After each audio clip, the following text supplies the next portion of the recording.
चयन स्टूडेंट, उम्मीद करता हूं आप सभी स्वस्थ, मस्त, खुश और सुरक्षित होंगे। आज की वीडियो में डिस्कस करेंगे कुछ बहुत इंपॉर्टेंट टॉपिक्स पर। सबसे पहले हम बात करेंगे यूपी ट्रिपल एससी से आने वाली और कौन सी भर्तियां हैं, क्योंकि अभी आपने देखा होगा स्टोनो की भर्ती 660 पदों पर आई है। उसके अलावा और कौन सी नई भर्तियां देखने को आपको मिल जाएंगी। इसके अलावा हम बात करेंगे यूपी टीजीटी पीजीटी की एग्जाम डेट को लेके। इसके अलावा यूपी पीएससी एई को लेके बच्चों ने अब थोड़ा धरना देना शुरू किया है कुछ सीटों को लेके, उन पर हम बात करेंगे। इसके अलावा आईटीआई इंस्ट्रक्टर 2406 भर्ती जो थी उसके रिजल्ट को लेके बच्चे 2 दिसंबर को गए थे। मैं इधर अपडेट दे नहीं पाया तो उस पर भी मैं अपडेट दूंगा। इसके अलावा मुख्य सेविका को लेके नॉर्मलाइजेशन को लेके कोर्ट जाना सही है। बहुत से बच्चे मुझे क्वेश्चन पूछे हैं ये बात कि नॉर्मलाइजेशन को लेके कोर्ट जा सकते हैं। इसके अलावा फाइनल कट ऑफ क्या जा सकती है, क्या 128 पोस्ट उसमें ऐड होने वाले हैं। इसके अलावा क्या डीवी डेट, सब पर हम बात करेंगे। बहुत क्वेश्चन है बच्चों के, उन सभी पर भी बात करेंगे। हो सकता है मैं 2-2:30 बजे लाइव भी आऊं, लाइव वीडियो बाद में आएगा। हो सकता है लाइव में पहले आ जाऊं, वहां पे भी मैं आपके क्वेश्चनों का जवाब दूंगा। उससे पहले चैनल पे जो नए हैं चैनल को लाइक और सब्सक्राइब कीजिएगा। टेलीग्राम का चैनल आपका डिस्क्रिप्शन बॉक्स में लिंक उसकी है, आप वहां जाके उसे भी ऐड कर लीजिए ताकि आपको वहां पे भी अपडेट मिलती रहे। चलिए चलते हैं वीडियो की ओर। तो सबसे पहले बात कर लेते हैं यूपी ट्रिपल एससी की आने वाली भर्तियों को लेके। तो देखिए यूपी ट्रिपल एससी से जो भर्तियां आने वाली है, अभी आपने देखा होगा स्टेनो के 607 पदों पर भर्ती आई है पेट 2023 से। इसके अलावा जो भर्ती आपको देखने को मिलेगी जूनियर इंजीनियर मैकेनिकल और इलेक्ट्रिकल की भर्ती आपको देखने को मिल जाएगी। ठीक है, हो सकता है अगली भर्ती ये हो। ठीक है, अब अगली जो भी भर्ती होगी हो सकता है यही हो। Junior engineer mechanical electrical 600 plus पदों पर यह भर्ती आपको देखने को मिलेगी। इसके अलावा लोअर पीसीएस की भी भर्ती आपको पेट 2023 से ही देखने को मिलेगी। दिसंबर के लास्ट वीक में या जनवरी के स्टार्टिंग वीक में ये भर्ती आपको देखने को मिलेगी। अभी तो ये बताया जा रहा है कि 1200 पद है, लेकिन ये अभी प्लस मान के चलिए लगभग 1500 के आसपास आपको हो सकता है इसकी भर्ती देखने को मिल जाए। इसके अलावा जो भर्ती आपको देखने को मिलेगी वो है आपकी लेखपाल की भर्ती। ठीक है, लेखपाल की भर्ती लगभग 8000 पदों पर ये देखने को मिल सकती है। तो ये 3 भर्ती अभी है जो पक्का है कि पेट 2023 से ही आने वाली है। 2000 पेट 2024 हो सकता है कंडक्ट ही ना कराया जाए। तो अभी इसके अलावा एक एएसओ की भर्ती मुझे लगता है कि हो सकता है पेट 2023 से आपको देखने को मिल सकती है। लेकिन यही अभी अपकमिंग भर्ती है जिसमें जेई की भर्ती के आने के चांसेस सबसे ज्यादा है अभी हाल फिलहाल में। अब हम बात कर लेते हैं अगली अपडेट की। तो अगली अपडेट यूपी टीजीटी पीजीटी के एग्जाम को डेट को लेके है। तो देखिए इसकी एग्जाम डेट में पेपर में फाइनली डेट छपी हुई है। हो सकता है आपका टीजीटी पीजीटी का एग्जाम जो कंडक्ट हो वो 4 से 5 अप्रैल में एग्जाम कंडक्ट किया जाए। ठीक है, 4 से 5 अप्रैल में एक एग्जाम कंडक्ट होगा और एक एग्जाम 11 और 12 तारीख को अप्रैल में कंडक्ट होगा। तो ये 2 अच्छी खबर है। टीजीटी पीजीटी की भर्ती जो इतने दिन से लटकी हुई थी, फाइनली उसकी कुछ डेट आई है एग्जाम की।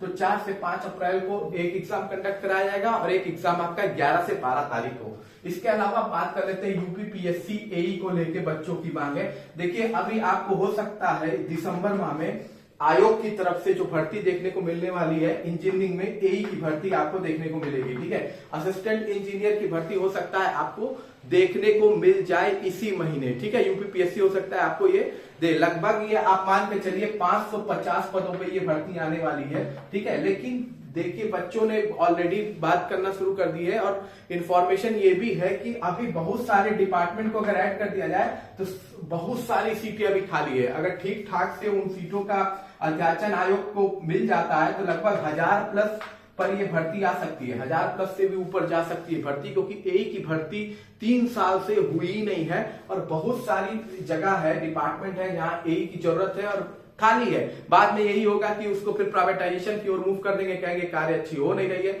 अब जब भर्ती ही नहीं होगी तो उस ऑफिसर होगा ही नहीं वहां पर, तो कौन चेक करेगा कि कार्य कैसा हो रहा है, कार्य कैसा नहीं हो रहा है। उसके बाद फिर प्राइवेट की ओर दे देते हैं। यही दिक्कत है सरकार की।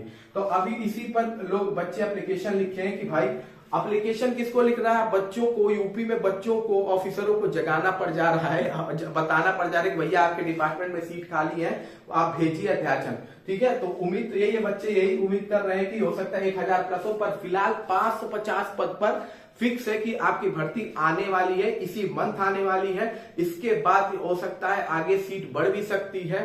ठीक है, तो लगभग मान के चलिए अभी तो 550 फिक्स है। एई की भर्ती आपकी दिसंबर माह में आपको देखने को मिलेगी।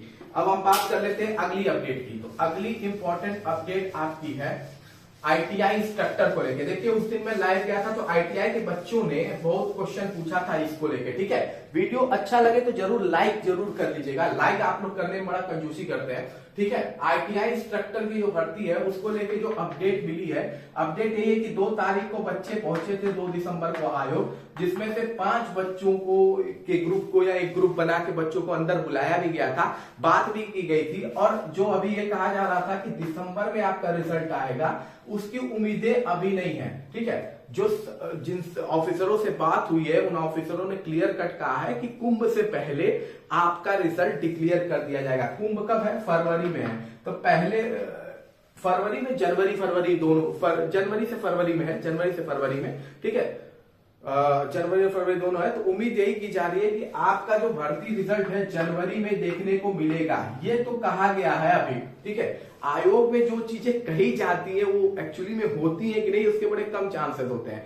फिलहाल उन्होंने कहा कि अभी काम चल रहा है आपके रिजल्ट पर, और देखिए आपके रिजल्ट थोड़ा कॉम्प्लिकेटेड भी है। बाकी भर्ती का क्या है, आपका तुरंत रिजल्ट निकाला जा सकता है, लेकिन आपकी जो भर्ती होती है उसमें बहुत सारे डिपार्टमेंट्स होते हैं, और उन डिपार्टमेंट में होता क्या है कि बहुत सारे बच्चे जो डिप्लोमा किए वो अलग अलग डिपार्टमेंट में भर दिए, एक ही बच्चा डिग्री किए, तो थोड़ा रिजल्ट बनाने में कॉम्प्लिकेशन फेस करते हैं आपके जितने भी अफसर कर्मचारी जो भी आप कह लीजिए, तो उसमें थोड़ा कॉम्प्लिकेशन हो ही जाता है इस भर्ती में। तो इस वजह से थोड़ा सावधानी से कार्य किया जा रहा है, क्योंकि देखिए अब जब एक बच्चे का नाम 5 जगह है तो वो लेगा तो एक ही ट्रेड में, बाकी फिर वो खाली जाएगी ना, तो बड़ा सोच समझ के रिजल्ट बनाया जाता है, तो थोड़ा समय लगता है आपके रिजल्ट में, इसी वजह से।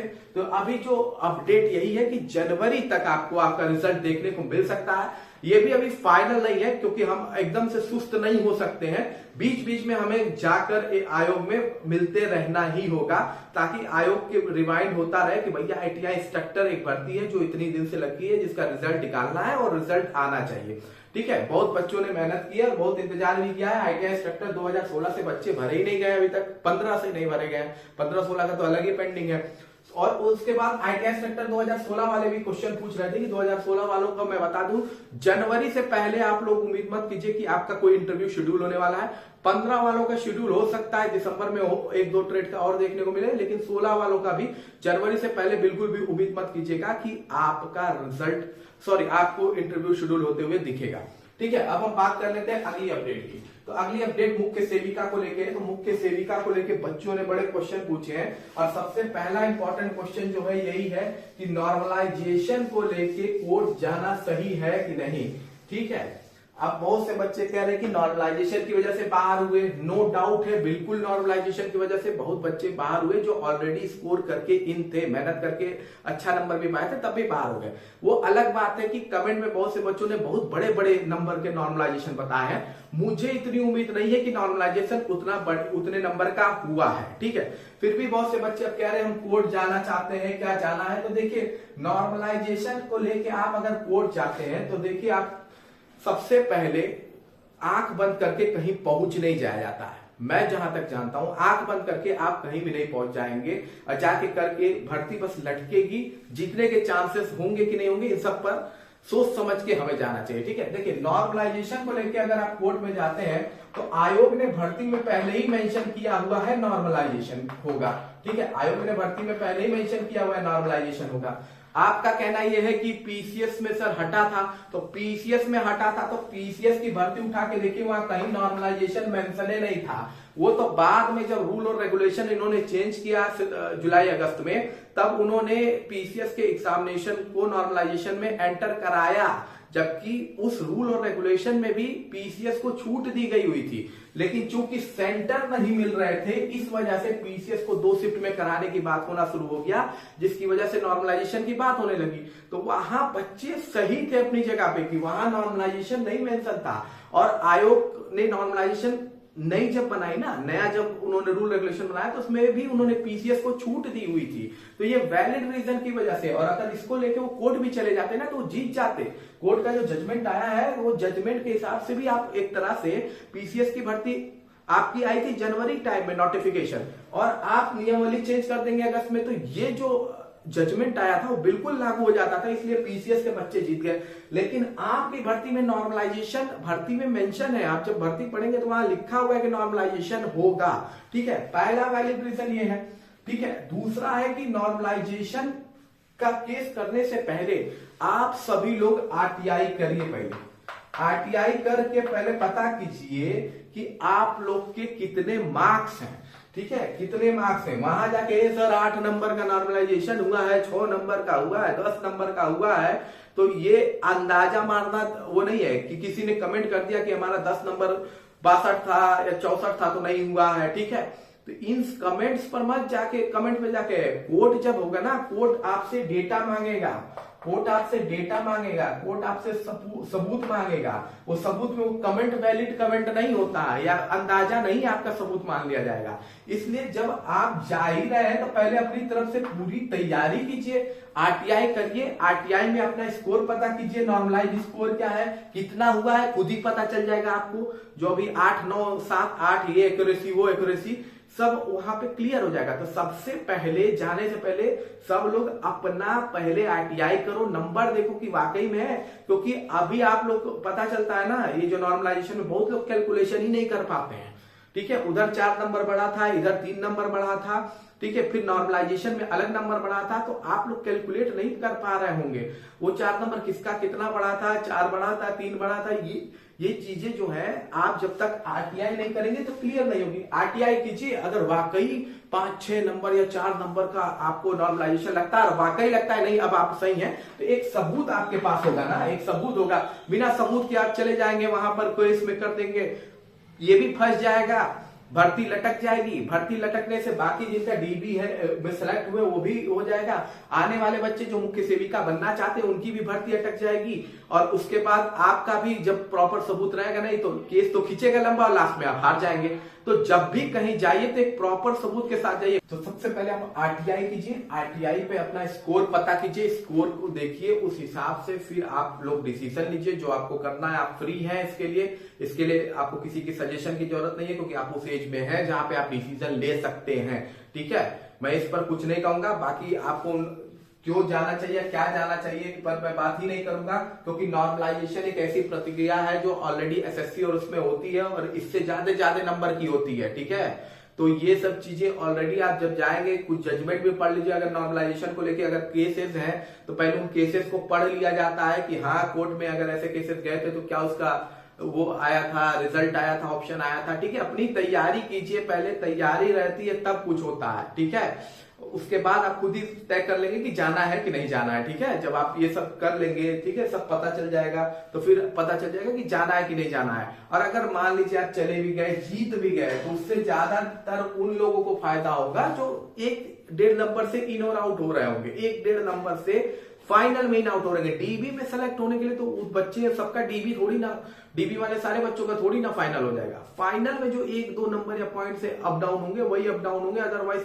न ज्यादा पीक वालों को फर्क पड़ेगा न ज्यादा लोअर वालों को फर्क पड़ेगा। ठीक है, सिलेक्शन में अदरवाइज ज्यादा इफेक्ट कुछ नहीं पड़ना है। फिर भी मैं ये नहीं कहूंगा कि आपका फाइनल डिसीजन होगा, पर ये चीजें करने के बाद अपना डिसीजन लीजिएगा। ठीक है, इसके बाद हम बात कर लेते हैं आप फाइनल कट ऑफ को लेके बच्चे बड़े परेशान है कि कितना भाग जाएगा फाइनल कट ऑफ आपका। तो फाइनल कट ऑफ काफी लोग कह रहे हैं 60 भाग जाएगा। तो देखिए नॉर्मलाइजेशन में नंबर तो बड़े हैं, नो डाउट है। ठीक है, लेकिन मुझे नहीं लगता कि अगर 60 भाग गया तो फर्स्ट शिफ्ट वालों के बच्चों का होगा। हाँ, कितने बच्चों का होगा? तो मुझे जहां तक लगता है ना 58 यूआर में 58 तक उम्मीद रखिए। ठीक है, 58 से कम भी हो सकता है, +-1 हो सकता है। यूआर में इससे ज्यादा नहीं भागना चाहिए मुझे। यूआर ओबीसी में हो सकता है कट ऑफ को लेके 1 नंबर का ही फर्क देखने को मिले, लेकिन मुझे नहीं लगता है इससे ज्यादा की उम्मीद रखिएगा कि भागेगा बहुत ज्यादा नंबर। मैं तो तब भी 6 नंबर बढ़ा रहा हूं, मुझे तो नहीं लग रहा कि 6 नंबर भी भागेगा। ठीक है, 57 मैं लगभग ये मान के चला 56.50 से 58-59 के पास। ठीक है, क्योंकि कोई एग्जैक्ट बता नहीं सकता है कि आपका नंबर कितना बड़ा है। अब आरटीआई आप लोग कर लेंगे तब पता चलेगा कि कितना नंबर बढ़ा कितना नंबर नहीं बढ़ा, उस हिसाब से आप कमेंट में बताएंगे तो उसी हिसाब से चलेगा, ठीक है। एग्जैक्ट कोई भी आपको बता नहीं सकता है, तो ज्यादा परेशान मत होइए इसको लेके, ठीक है। और इतना हाई हाई जो कट ऑफ बता रहे हैं उतना भी उम्मीद मत कीजिएगा, क्योंकि अगर ऐसा होगा तो फिर एक शिफ्ट में किसी का सिलेक्शन ही नहीं होगा, एक शिफ्ट के लोग बढ़ते चले जाएंगे, तो इक्वालिटी तब भी नहीं होगी। तो इक्वालिटी भी आयोग को बना के रखनी है। फिर इसके बाद क्वेश्चन ये भी है कि 128 पोस्ट ऐड हो जाएंगे, ये हो जाएंगे। तो देखिए वो जो 128 की बात की जा रही है वो फ्रीडम फाइटर की है। चूंकि फ्रीडम फाइटर एक को एप्लीकेशन ने नहीं पढ़ा है तो वो 128 पद उसी को बोला जा रहा है, ठीक है। इसके अलावा जो 126 पद वाला है, तो अगर आपका डिपार्टमेंट चाहेगा तो ये भी ऐड हो जाएगा आपकी भर्ती में, क्योंकि डिपार्टमेंट ने बताया था कि उनके पास मुख्य सेविका की सीटें खाली पड़ी हुई हैं। तो उसमें अगर वो उन 126 जो बच्चों के लिए कोर्ट ने रिजर्व किया बच्चों के लिए, अगर वो वहां पर डिपार्टमेंट वो सीटें दे देता अपनी, तो उसके बाद ये 126 सीट भी खाली हो जाएगी आपकी, ठीक है। तो उसके बाद दूसरा है बीएससी वर्सेस बीए वाली जो प्रॉब्लम है आप लोग की। तो देखिए ये चाहे कोई भी हल्ला करे, इधर करे उधर करे जिधर भी करे, लेकिन फाइनल वही होगा जो आयोग कहेगा, ठीक है। आयोग जो भी फाइनल कहेगा वही फाइनल होगा, वही फाइनल डिसीजन होगा। अगर आयोग ने एक्सेप्ट कर लिया है तो फिर चाहे कुछ भी कहिए वो नहीं होगा मान्य, लेकिन अगर आयोग एक्सेप्ट करता है तो फिर इसका एक बेनिफिट बीए वाले उठा सकते हैं इन फ्यूचर। अगर बीएससी होम साइंस को लेकर कोई भर्ती आती है और जिसमें केवल बीएससी होम साइंस मांगता है, तो उस समय आप इस बात का आधार रख के कार्य अपना करा सकते हैं कि भैया हम भी फॉर्म भर सकते हैं, और आयोग को तब मानना भी पड़ेगा। फाइनल डिसीजन आयोग का है, किसी के कहने ना कहने क्या लिखा है टर्म एंड कंडीशन। इस देश में टर्म और कंडीशन बहुत कुछ लिखे होते हैं, फॉलो होता कुछ नहीं है, ठीक है। इंपॉर्टेंट बात है ये, सीधी साधी बात है। डीवी डेट को लेके बता दूं 17, 18, 19 में कभी भी आपकी डीवी कंडक्ट कराई जा सकती है। 1 महीना आपकी डीवी चलने वाली है, तो एकदम अपने डॉक्यूमेंट्स तैयार रखिए। अगर आपके नाम में कुमारी टाइटल नहीं लिखा है तो इसको लेके परेशान मत होइए। बहुत सी यूनिवर्सिटी की डिग्री का अलग अलग अपना तरीका होता है निकालने का। कई यूनिवर्सिटी एनरोलमेंट नंबर ही नहीं निकालती है, अपने डिग्री पे लिखती ही नहीं है, तो वो भी वैलिड होगा। मेनली होनी चाहिए कि वो यूनिवर्सिटी से ही बन के आई हो, नया नहीं आपने बनवाया है तो कोई दिक्कत नहीं है, ठीक है। बाकी आप 2010 में अगर 10th किए थे और 2016 में बीए किए हैं तब भी कोई दिक्कत नहीं है। ओवरऑल बात यह है कि आपकी डिग्री फाइनलाइज हो जानी चाहिए। Last date of application form, जो एप्लीकेशन फॉर्म की लास्ट डेट थी, अगर उस तक आपका फाइनल रिजल्ट आया हुआ है तो आप 10 साल के गैप के बाद भी कुछ किए हो तब भी आपकी वैलिडिटी है, आप एग्जाम में एक्सेप्ट किए जाएंगे। एक क्वेश्चन और बच्ची ने मुझसे पूछा था ईडब्ल्यूएस सर्टिफिकेट को लेके, ईडब्ल्यूएस कास्ट वाला सर्टिफिकेट। तो ये देखिए, जब तक उस दिन उस फाइनेंशियल ईयर में अगर आपकी शादी नहीं हुई है, ईडब्ल्यूएस का उस फाइनेंशियल ईयर यानी 2022 में अगर आपकी शादी नहीं हुई है तो फादर साइड का लगेगा। शादी हो गई थी तो आपके पतिदेव यानी हस्बैंड साइड का आपका ईडब्ल्यूएस का सर्टिफिकेट लगेगा। उस दिन मुझे रिवाइंड नहीं हो रहा था, इसलिए मैंने कहा था आपको बाद में बताऊंगा, तो मैं बता दे रहा हूं, ठीक है। बाकी कोई भी सर्टिफिकेट आपके पेरेंट साइड का ही आपका लगने वाला है कास्ट से। बस ईडब्ल्यूएस में ऐसा होता है कि शादी के बाद हस्बैंड साइड का होता है, लेकिन एप्लीकेशन फॉर्म भरने की लास्ट डेट क्या थी इस पर डिपेंड करता है। लास्ट डेट तक आप मैरिड नहीं थी तो फादर वाला वैलिड होगा, मैरिड हो गई थी तो फिर आपका हस्बैंड वाला वैलिड होगा। बाकी कोई भी क्वेश्चन है तो कमेंट बॉक्स में पूछिएगा। मिलते हैं अगली वीडियो में। जय हिंद, जय भारत।